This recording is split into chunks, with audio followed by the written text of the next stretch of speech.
ನಮಸ್ಕಾರ. ಇವತ್ತು ಒಂದು ಫ್ಯಾಂಟಾಸ್ಟಿಕ್ ಟ್ರೇಡ್ ಆಪರ್ಚುನಿಟಿ ಒಂದು ಪರ್ಟಿಕ್ಯುಲರ್ ಸ್ಟಾಕಲ್ಲಿ, ಆ ಟ್ರೇಡ್ ಆಪರ್ಚುನಿಟಿ ಬಗ್ಗೆ ನಾನು ಡೀಟೇಲಾಗಿ ಈ ವಿಡಿಯೋಲ್ಲಿ ನಿಮ್ಮೆಲ್ರಿಗೂ ಎಕ್ಸ್ಪ್ಲೈನ್ ಮಾಡ್ತೀನಿ. ಅದಾದಮೇಲೆ ಕೊನೆಯಲ್ಲಿ ನೀವು ಕಮೆಂಟ್ಸಲ್ಲಿ ನಿಮ್ಮ ಒಪಿನಿಯನ್ ಶೇರ್ ಮಾಡಬೇಕು. ಈ ಟ್ರೇಡ್ ಆಪರ್ಚುನಿಟಿಗೆ ನಾವು ಏನು ಮಾಡಬೇಕು, ಈ ಟ್ರೇಡ್ ಮಾಡಬೇಕಾ ಮಾಡಬಾರ್ದಾ, ಮಾಡಬೇಕು ಅಂದರೆ ಏನಕ್ಕೆ ಮಾಡಬೇಕು, ಮಾಡಬಾರ್ದು ಅಂದರೆ ಏನಕ್ಕೆ ಮಾಡಬಾರ್ದು ಅನ್ನೋ ಒಂದು ಡೀಟೇಲ್ನ ನೀವು ಕಮೆಂಟ್ಸಲ್ಲಿ ಎಕ್ಸ್ಪ್ಲೇನ್ ಮಾಡಬೇಕು. ಈ ಪರ್ಟಿಕ್ಯುಲರ್ ಸ್ಟಾಕ್ ಇದರಲ್ಲಿ ಬಂದಿರೋಂಥ ಈ ಟ್ರೇಡ್ ಆಪರ್ಚುನಿಟಿ ಸ್ವಲ್ಪ ಇಂಟ್ರೆಸ್ಟಿಂಗ್ ಆಪರ್ಚುನಿಟಿ ಇದೆ. ನಿಮ್ಮೆಲ್ರಿಗೂ ಇದು ತುಂಬಾ ಏನು ಹೇಳೋದು, ಒಂದು ಡಿಫ್ರೆಂಟ್ ಮಾರ್ಕೆಟ್ ಸಿಚುವೇಶನ್ ಬಗ್ಗೆ ಒಂದು ಕ್ಲಾರಿಟಿ ಕೊಡುತ್ತೆ ಅಂತ ನನ್ನ ಅಭಿಪ್ರಾಯ. ಅದಕ್ಕೋಸ್ಕರ ನಾನು ಈ ವಿಡಿಯೋ ಈ ಸ್ಟಾಕ್ ಬಗ್ಗೆ ಮಾಡ್ತಿದ್ದೀನಿ. ಸ್ಟಾಕ್ ಯಾವುದಪ್ಪ ಅಂದರೆ ಇಂಡಸ್ಇಂಡ್ ಬ್ಯಾಂಕ್ ಅನ್ನೋದು ಒಂದು ಸ್ಟಾಕ್. ಈ ಸ್ಟಾಕಲ್ಲಿ ರೀಸೆಂಟಾಗಿ ಇದರದ್ದು ಪ್ರೈಸ್ ಬಂದ್ಬಿಟ್ಟು ಕಂಟಿನ್ಯೂಸ್ ಆಗಿ ಡೌನ್ ಬರ್ತಿದೆ. ಡೌನ್ ಬರ್ತಿರೋವಾಗ 13ನೇ ತಾರೀಕು ಮೇ ಈ ದಿವಸ ಇಂಡಸ್ಇಂಡ್ ಬ್ಯಾಂಕಲ್ಲಿ ಹೊಸ ಸೆಲ್ ಆಪರ್ಚುನಿಟಿ ಬಂದಿದೆ. ಆ ಹೊಸ ಸೆಲ್ ಆಪರ್ಚುನಿಟಿ ನಮ್ಮ ಡೈನಮಿಕ್ ಸಿಸ್ಟಮಲ್ಲಿ ಬರೋಕ್ಕಂಥ new buy sell dynamic report, ಇದು ಡೈಲಿ ಸಾಯಂಕಾಲ ನಮಗೆ ಸಿಗುತ್ತೆ. ನಾಳೆ ಟ್ರೇಡ್ ಮಾಡೋಕ್ಕೆ ನಾವು ಇವತ್ತೇ ನೋಡಿಟ್ಕೋಬೋದು ಯಾವ್ಯಾವ ಸ್ಟಾಕಲ್ಲಿ ಹೊಸ ಆಪರ್ಚುನಿಟಿ ಬಂದಿದೆ, ಏನು ಆಪರ್ಚುನಿಟಿ ಮಾಡಬೇಕಾ ಬೇಡವಾ ಅಂತೆಲ್ಲ ಇವತ್ತೇ ಪ್ರಿಪೇರ್ ಮಾಡಿಟ್ಕೋಬೋದು ನಾಳೆ ಟ್ರೇಡ್ ಮಾಡೋದಕ್ಕೆ. ಅದು ಈ ಡೈನಮಿಕ್ ಸಿಸ್ಟಮ್ದು ಬೆನಿಫಿಟ್. ಸೊ ಅದರಲ್ಲಿ ನೋಡ್ತಿರೋವಾಗ ಇಂಡಸ್ಇಂಡ್ ಬ್ಯಾಂಕ್ ಅನ್ನೋ ಒಂದು ಸ್ಟಾಕ್, ಇದು F&O ಸೆಗ್ಮೆಂಟಲ್ಲಿರೋಂಥ ಸ್ಟಾಕ್. ಹಾಗಾಗಿ ನನ್ನ ಫೋಕಸ್ ಈ ಪರ್ಟಿಕ್ಯುಲರ್ ಸ್ಟಾಕ್ ಮೇಲೆ ಹೋಯಿತು ಆ ಲಿಸ್ಟಲ್ಲಿ. ಸೊ ಇದರಲ್ಲಿ ನೋಡ್ತಿರೋವಾಗ ಅದರಲ್ಲಿರೋಂಥ ಅಷ್ಟು ಫೀಚರ್ಸ್, ಡೈನಮಿಕ್ ಸಿಸ್ಟಮಲ್ಲಿರೋಂಥ ಅಷ್ಟು ಫೀಚರ್ಸಲ್ಲಿ ಮೇಯ್ನ್ ಫೀಚರ್ ಲಾಂಗ್ ಟ್ರೆಂಡ್ ಅಂತ ಏನಿದೆ ಅದು ಡೌನ್ ಸ್ಟಾರ್ಟ್ ಅಂತ ಹೇಳಿದೆ ಈ ಪರ್ಟಿಕ್ಯುಲರ್ ಸ್ಟಾಕ್ಗೆ. ಓಕೆ, ಅಂದರೆ ಹೊಸ ಡೌನ್ ಟ್ರೆಂಡ್ ಸ್ಟಾರ್ಟ್ ಆಗಿದೆ ಅನ್ನೋದು ಅರ್ಥ. ಸೊ ಈ ಹೊಸ ಡೌನ್ ಟ್ರೆಂಡ್ ಸ್ಟಾರ್ಟ್ ಆಗಿದೆ ಅಂದರೆ ನಾವು ಶಾರ್ಟ್ ಪೊಸಿಷನ್ ತೊಗೋಬೇಕಲ್ವಾ, ನಿಜ ತಾನೇ? ಬಟ್ ನಾವು ಟ್ರೇಡ್ ಮಾಡೋದು ಹೇಗಿದ್ದರೂ ನಾವು ನಾಳೆ ತಾನೇ ಟ್ರೇಡ್ ಮಾಡೋದು, ನೆಕ್ಸ್ಟ್ ಡೇ ತಾನೇ ಟ್ರೇಡ್ ಮಾಡೋದು. ಟ್ರೇಡ್ ಮಾಡೋಕ್ಕೆ ಮುಂಚೆ ಇನ್ನು ಸ್ವಲ್ಪ ಡೀಟೇಲಾಗಿ ನೋಡ್ಕೊಂಬಿಡೋಣ. ಕ್ಲಿಯರ್ ಟ್ರೇಡ್ ಆಪರ್ಚುನಿಟಿ ಇದೆಯಾ, ಇದು ಮಾಡ್ಬೋದಾ ಮಾಡಬಾರ್ದಾ, ಏನಕ್ಕೆ ಹೇಳಿ? ನಮ್ಮ ಹಾರ್ಡ್ ಅರ್ನ್ಡ್ ಮನಿ ನಾಳೆ ಟ್ರೇಡ್ ಇನ್ನೂ ಟೈಮ್ ಇದೆ. ನೀವಾಗ ನೋಡ್ಬಿಟ್ಟು ಅರ್ಜೆಂಟಾಗಿ ನಾಳೆ ಹೋಗಿ, ಇವಾಗ ಸ್ವಲ್ಪ ಜನ ಹೇಳ್ತಾರಲ್ಲ ನಾಳೆ ಮಾರ್ಕೆಟ್ ಓಪನ್ ಆದರೆ ಏನು, ಇವತ್ತೇ ನಾನು ಸಾಯಂಕಾಲನೇ ಆರ್ಡ್ರ್ ಹಾಕಿಡ್ಬೋದು, ಆ ಫೆಸಿಲಿಟಿ ಕೊಡ್ತಾರೆ ಸ್ಟಾಕ್ ಬ್ರೋಕರ್ಸ್ ಅಂತ, ಅದೇನೋ ಆರ್ಡ್ರ್ ಹೆಸರು ಹೇಳ್ತಾರೆ, ಆರ್ಡ್ರ್ ಹಾಕಿಡ್ಬೋದು, ಆ ಥರ ಹಾಕಿಡ್ಬಿಡಲ್ಲ ಇವಾಗಲೇ ಅಂದ್ಬಿಟ್ಟು ಅರ್ಜೆನ್ಸಿಲಿರ್ತಾರೆ. ಸ್ವಾಮಿ, ನಾಳೆ 9:15ಗೆ ಬೆಳಗ್ಗೆ ಮಾರ್ಕೆಟ್ ಓಪನ್ ಆಗೋದು, ಇವತ್ತು ಸಾಯಂಕಾಲ ನೀವು ನೋಡ್ತಿದ್ದೀರಾ, ಏನೂ ಅರ್ಜೆನ್ಸಿ ಇಲ್ಲ. ನೀವು ಆ ಥರ ಎಲ್ಲ ಆರ್ಡ್ರ್ ಹಾಕಿಡೋ ಅವಶ್ಯಕತೆ ಇಲ್ಲ. ನಾಳೆ ಮಾರ್ಕೆಟ್ ಓಪನ್ ಆದಮೇಲೆ ಆರಾಮಾಗಿ ಆರ್ಡ್ರ್ ಹಾಕಿ, ತೊಂದರೆನೇ ಇಲ್ಲ. ಅರ್ಥ ಆಯ್ತಾ? ಫಸ್ಟು ಟ್ರೇಡ್ ಮಾಡಬೇಕಾ ಬೇಡವಾ, ಏನು ಎತ್ತ ಅಂದ್ಬಿಟ್ಟು ಕಂಪ್ಲೀಟ್ ಡೀಟೇಲ್ ನೋಡ್ಕೊಳ್ಳೋಣ, ಆಮೇಲೆ ಡಿಸೈಡ್ ಮಾಡಿ. ನಿಜ ತಾನೇ? ಇವಾಗ ಈ ವಿಡಿಯೋ ಮಾಡ್ತಿರುವಾಗ ನೋಡ್ಬಿಟ್ಟು ಸ್ವಲ್ಪ ಜನಕ್ಕೆ ಬೇಜಾರಾಗುತ್ತೆ.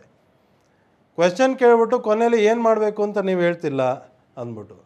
ನೋಡಿ, ನಾನು ಮತ್ತೆ ಹೇಳ್ತೀನಿ, ನಿಮ್ಗೆ ಬೇಜಾರಾದರೆ ನಾನು ಇವಾಗ ಏನು ಮಾಡಲಿ? ನೀವು ಕೊನೆಯಲ್ಲಿ ಟಿಪ್ಸು ಕಾಲ್ಸ್ ಕೊಡಿ ಅನ್ನೋ ಲೆಕ್ಕದಲ್ಲಿ ಎಕ್ಸ್ಪೆಕ್ಟೇಷನ್ ಇಟ್ಕೊಂಡು ಬರ್ತಿದ್ದೀರಾ. ನಾವು ಅಂಥ ಕೆಲಸ ಮಾಡೋದಿಲ್ಲ, ಕರೆಕ್ಟ್ ಅಲ್ವಾ? ನಾವು ಮಾಡ್ತಿರೋದು ಕಂಪ್ಲೀಟ್ ನಿಮಗೆ ಎಜುಕೇಟ್ ಮಾಡೋಣ ಅಂದ್ಬಿಟ್ಟು ಈ ವಿಡಿಯೋಸ್ ಮಾಡ್ತಿರೋದು. ಸುಮಾರು ಜನ ಡೈನಮಿಕ್ ಮೆಂಬರ್ಸ್ ಈ ವಿಡಿಯೋ ನೋಡ್ತಿರ್ತಾರೆ. Already dynamic system, dynamic live use ಮಾಡ್ತಿರೋರು ಈ ವಿಡಿಯೋ ನೋಡ್ತಾರೆ. ಅವ್ರಿಗೆ ಬೆನಿಫಿಟ್ ಆಗುತ್ತೆ, ಅವ್ರಿಗೂ ರಿವೈಸ್ ಆದಂಗೆ ಆಗುತ್ತೆ. ಸುಮಾರು ಜನ ನಾನ್ ಡೈನಮಿಕ್ ಮೆಂಬರ್ಸ್ ಅಂದರೆ ಇನ್ನೂ ಡೈನಮಿಕ್ ಸಿಸ್ಟಮ್, ಡೈನಮಿಕ್ ಲೈವ್ ಅವರು ತೊಗೊಂಡಿಲ್ಲ, ಅವರು ಸಬ್ಸ್ಕ್ರೈಬ್ ಮಾಡ್ಕೊಂಡಿಲ್ಲ. ಬಟ್ ಮಾಡೋಣ ಬೇಡವಾ, ಇದು ಚೆನ್ನಾಗಿದೆಯಾ ಇಲ್ವಾ ಅಂತ ಇನ್ನೂ ಯೋಚನೆ ಮಾಡಬೇಕು ಅನ್ನೋ ಸ್ಟೇಜಲ್ಲಿ ಇಂಥ ವೀಡಿಯೋಸ್ ಎಲ್ಲ ಅವ್ರಿಗೆ ಹೆಲ್ಪ್ಫುಲ್ ಆಗಿರುತ್ತೆ ಡಿಸಿಷನ್ ತೊಗೊಳೋದಕ್ಕೆ. ಆ ಪರ್ಪಸ್ಗೆ ಈ ವಿಡಿಯೋ ಮಾಡ್ತಿರೋದು. ಓಕೆ, ನೀವು ಬಂದು ಜಾಯ್ನ್ ಆಗಿಬಿಡಿ ಅಂದ್ಬಿಟ್ಟು ಹೇಳೋದಕ್ಕೆ ನಾನು ಡೈರೆಕ್ಟಾಗಿ ಹೇಳ್ಬಿಡ್ಬೋದಾಯ್ತಲ್ಲ, ಹೌದಾ ಇಲ್ವಾ? ನಾನು ಆ ಕೆಲಸ ಮಾಡ್ತಿಲ್ಲ, ನಿಮಗೆ ಕ್ಲಾರಿಟಿ ಕೊಡ್ತಿದ್ದೀನಿ, ಡಿಸಿಷನ್ ನೀವು ತೊಗೋಬೇಕು. ಸೊ ಹೊಸ sell opportunity down trend start ಆಗಿದೆ ಅಂದರೆ ಫಸ್ಟ್ ಆಫ್ ಆಲ್ ಟ್ರೇಡ್ ಮಾಡೋಕ್ಕೆ ಮುಂಚೆ ಇದರಲ್ಲಿ ಏನೆಲ್ಲ ನಡೀತಿದೆ ಅನ್ನೋದನ್ನು ಫಸ್ಟ್ ನೋಡೋಣ. ನೋಡಿದ್ರೆ ಫಸ್ಟ್ ಆಫ್ ಆಲ್ ಇದ್ರದ್ದು ಇವಾಗ ಹೊಸ ಡೌನ್ ಟ್ರೆಂಡ್ ಸ್ಟಾರ್ಟ್ ಆಗಿದೆ. ಸೊ ಫರ್ದರ್ ಡೌನ್ವರ್ಡ್ ಮೂಮೆಂಟ್ ಇರಬೇಕು. ಅದೇ ಥರ ಲಾಂಗ್ ಟರ್ಮ್ಗೆ ಏನಿದೆ ಇದರಲ್ಲಿ ಡೈರೆಕ್ಷನ್ ಅಂತ ನೋಡಿದ್ರೆ ಅದರಲ್ಲೂ ಡೌನ್ ಟ್ರೆಂಡ್ ಇದೆ. ಆ ಡೌನ್ ಟ್ರೆಂಡಲ್ಲಿ ಏನಾಗಿದೆ, ಪ್ರೈಸ್ ಡೌನ್ ಬಂದು ರೀಸೆಂಟಾಗಿ ಸ್ವಲ್ಪ ಮೇಲೋಗಿ ಮೇಲ್ಗಡೆ ಒಂದು ಸ್ಪೀಡ್ ಟ್ರೆಂಡ್ ಅನ್ನೋ ಒಂದು ಪಾಯಿಂಟನ್ನ, ಆ ಸಿಗ್ನಲ್ನ ಟಚ್ ಮಾಡಿ ಟರ್ನ್ ಆಗಿ ತಿರ್ಗಾ ಡೌನ್ ಬರ್ತಿದೆ. ಡೌನ್ ಬರ್ತಿರೋವಾಗ ಇದು ಸೆಲ್ ಆಪರ್ಚುನಿಟಿ ಕೊಟ್ಟಿರೋದು. ಸೊ ಮೇಲ್ಗಡೆ ಒಂದು ಪ್ರೆಷರ್ ಇದೆ, ಕೆಳಗೆ ತಳ್ತಿದೆ ಇದನ್ನು ಡೌನ್ ಹೋಗೋದಕ್ಕೆ. Okay, so dynamic major signals ಏನು ಮಾಡ್ತಿದೆ ಅಂತ ವೆರಿ ಲಾಂಗ್ ಟರ್ಮ್ಗೆ ನೋಡಿದ್ರೆ ವೆರಿ ಲಾಂಗ್ ಟರ್ಮ್ಗೂ ಇದು ಡೌನ್ ಟ್ರೆಂಡಲ್ಲೇ ಇದೆ. ಸೊ ವೆರಿ ಅನ್ಯೂಶುವಲ್ ಆಗಿ ಈ particular stock long term very long term ಎಲ್ಲದರಲ್ಲೂ ಡೌನ್ ಟ್ರೆಂಡಲ್ಲೇ ಇದೆ. ಬಟ್ ವೆರಿ ಲಾಂಗ್ ಟರ್ಮಿಗೆ ನೋಡ್ತಿರೋವಾಗ ಪ್ರೈಸ್ ಡೌನ್ ಬರ್ತಾ ಈ ಮಾರ್ಚ್ ತಿಂಗಳಲ್ಲಿ 606 ರುಪೀಸ್ ಲೋ ಮಾಡಿದೆ ಅದರದ್ದು ಶೇರ್ ಪ್ರೈಸ್. ಓಕೆ, ಆ 606 ಲೋ ಮಾಡ್ತಿರೋವಾಗ ಕೆಳಗಡೆ ಒಂದು DMBOTS ಸಿಂಬಲ್ ಬಂದಿದೆ, ಅದರಲ್ಲೂ ಸ್ಟಾರ್ DMBOTS ಸಿಂಬಲ್ ಬಂದಿದೆ. ನಾರ್ಮಲಿ DMBOTS ಸಿಂಬಲ್ ಬಂದರೆ ಪ್ರಾಫಿಟ್ ಸೆಕ್ಯೂರ್ ಮಾಡ್ಕೊಳ್ಳಿ ಅನ್ನೋದು ಅರ್ಥ. ವೆರಿ ಲಾಂಗ್ ಟರ್ಮ್ಗೆ ಪ್ರೈಸ್ ಡೌನ್ ಬರ್ತಿದೆ, ಡೌನ್ ಟ್ರೆಂಡಲ್ಲಿದೆ. ವೆರಿ ಲಾಂಗ್ ಟರ್ಮ್ ಟ್ರೇಡ್ ತೊಗೊಳ್ಳೋಂಥವ್ರನ್ನ ಪ್ರಾಫಿಟ್ ಸೆಕ್ಯೂರ್ ಮಾಡ್ಕೊಳ್ಳಿ ಅಂತ ಸಿಗ್ನಲ್ ಕೊಡ್ತಿದೆ. ಅಂದರೆ ಇನ್ನೊಂದು ಏನು ಅರ್ಥ ಮಾಡ್ಕೋಬೋದು, ಬೇಗ ಸೆಕ್ಯೂರ್ ಮಾಡ್ಕೊಳ್ಳಿ, ಇಲ್ಲಿಂದ ಟರ್ನ್ ಆಗೋ ಚಾನ್ಸಸ್ ಇದೆ ಅನ್ನೋದು ಅರ್ಥ ಬರುತ್ತಲ್ವ. ಓಕೆ, ಇನ್ನೂ ಒಂದು ಡೈನಮಿಕ್ ಮೇಜರ್ ಸಿಗ್ನಲ್, ಇದಕ್ಕಿಂತ ಸ್ಟ್ರಾಂಗ್ ಆಗಿ ಇನ್ನೊಂದು ಡೈನಮಿಕ್ ಮೇಜರ್ ಸಿಗ್ನಲ್ಲು ಅದೇ ಪಾಯಿಂಟಲ್ಲಿ ಬಂದಿದೆ 606 ಲೋ ಮಾಡ್ತಿರೋವಾಗ ಮಾರ್ಚ್ 2025. ಓಕೆ, ಸೊ ಕೆಳಗಡೆ ಒಂದು ಡೈನಮಿಕ್ ಮೇಜರ್ ಸಿಗ್ನಲ್ ಅಂತೂ ಬಂದ್ಬಿಟ್ಟಿದೆ. ಬಟ್ ಓವರ್ ಆಲ್ ಟ್ರೆಂಡ್ ಎಲ್ಲ ಡೌನ್ ಇದೆ, ಲಾಂಗ್ ಟರ್ಮಿಂದ ವೆರಿ ಲಾಂಗ್ ಎಲ್ಲನೂ ಡೌನ್ ಟ್ರೆಂಡಲ್ಲೇ ಇದೆ. ಇವಾಗ ಡೈನಮಿಕ್ ಮೇಜರ್ ಸಿಗ್ನಲಿಂದ ಪ್ರೈಸ್ ಮೇಲೆ ಹೋಗೋಕ್ಕೆ ಸ್ಟಾರ್ಟ್ ಆಯಿತು. ಮೇಲೆ ಹೋಗ್ತಿರೋವಾಗ ನಮ್ಮ ಡೈನಮಿಕ್ ಸಿಸ್ಟಮಲ್ಲಿ ಡೈಲಿ ಚಾರ್ಟಲ್ಲಿ 3 ಟ್ರೆಂಡು ಬೈ ಕೊಟ್ಟು ಇನ್ನೂ ಮೇಲೆ ಹೋಗೋವಾಗ ಮೇಲ್ಗಡೆ ಇನ್ನೊಂದು ಮೇಜರ್ ಸಿಗ್ನಲ್ ಅಡ್ಡ ಬಂತು, ಸ್ಪೀಡ್ ಟ್ರೆಂಡ್ ಅನ್ನೋದು ಒಂದು ಅಡ್ಡ ಬಂತು. ಸೊ ಅಲ್ಲಿಂದ ಟರ್ನ್ ಆಗಿ ಡೌನ್ ಬಂದು ಇವಾಗ ಮತ್ತೆ ಡೌನ್ ಟ್ರೆಂಡ್ ಸ್ಟಾರ್ಟ್ ಆಯಿತು ಅಂತ ಹೇಳ್ತಿದೆ. ಓಕೆ, ಸೊ ಈ ಪ್ರಾಸೆಸ್ಸಲ್ಲಿ ನೀವು ನೋಡಿದ್ರೆ ವೀಕ್ಲಿ ಸ್ಪೀಡ್ ಸಿಗ್ನಲ್ ಮತ್ತು ವೀಕ್ಲಿ ಮಿಡ್ ಸಿಗ್ನಲ್ ಇವು ಎರಡು ಈ ಡೈನಮಿಕ್ ಮೇಜರ್ ಸಿಗ್ನಲಿಂದ ಮೇಲೆ ಹೋಗೋವಾಗ ಬೈ ಕೊಟ್ಟಿರೋಂಥದ್ದು ಅದು ಇನ್ನೂ ಬೈಯಲ್ಲೇ ಇದೆ. ಇವು ಎರಡೇ ಇನ್ನೂ ಬೈಯಲ್ಲಿರೋದು, ಬೇರೆ ಎಲ್ಲರೂ ಸೆಲ್ಲಲ್ಲಿದ್ದಾರೆ. ಈ weekly speed signal mid signal ಇವರಿಬ್ಬರು ಮಾತ್ರ ಬೈಯಲ್ಲಿದ್ದಾರೆ. ಓಕೆ, ಸೊ ಈ ಡೌನ್ ಟ್ರೆಂಡು ಇನ್ನೂ ಫರ್ದರ್ ಡೌನ್ ಹೋಗಬೇಕು ಅಂದರೆ ಇವರಿಬ್ಬರೂ ಕೂಡ ಸೆಲ್ ಕೊಡಬೇಕು. ಇವರಿಬ್ಬರು ಸೆಲ್ ಕೊಡಬೇಕು ಅಂದರೆ ಯಾವಾಗ ಕೊಡ್ತಾರೆ ಅಂತ ನೋಡಿದ್ರೆ ಬಿಗಿನಿಂಗ್ ಆಫ್ ದ ವೀಕಲ್ಲಿ ಈ ಸ್ಪೀಡ್ ಸಿಗ್ನಲ್ದು ವ್ಯಾಲ್ಯೂ 752 ಚೇಂಜಲ್ಲಿದೆ. ಆಮೇಲೆ ಮಿಡ್ ಸಿಗ್ನಲ್ ವ್ಯಾಲ್ಯೂ 706 ಚೇಂಜಲ್ಲಿದೆ. ಸೊ ಪ್ರೈಸ್ ಡೌನ್ ಬರ್ತಿರುವಾಗ ಈ ಪರ್ಟಿಕ್ಯುಲರ್ ಪಾಯಿಂಟ್ ಬಂದಾಗ ಸ್ವಲ್ಪ ಹುಷಾರಾಗಿರಬೇಕು.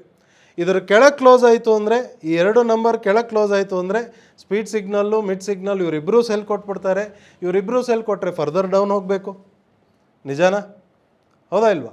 ಬಟ್ ಇವರಿಬ್ಬರು ಸೆಲ್ ಕೊಟ್ಟಿಲ್ಲ, ಪ್ರೈಸ್ ಅಲ್ಲಿ ತನಕ ಬಂತು ಬಟ್ ಇವರಿಬ್ಬರು ಸೆಲ್ ಕೊಟ್ಟಿಲ್ಲ ಅಂದರೆ ಏನಾಗುತ್ತೆ, ಅಲ್ಲಿಂದ ಮತ್ತೆ ಟರ್ನ್ ಆಗೋ ಚಾನ್ಸಸ್ ಇರುತ್ತೆ, ನಿಜಾನಾ?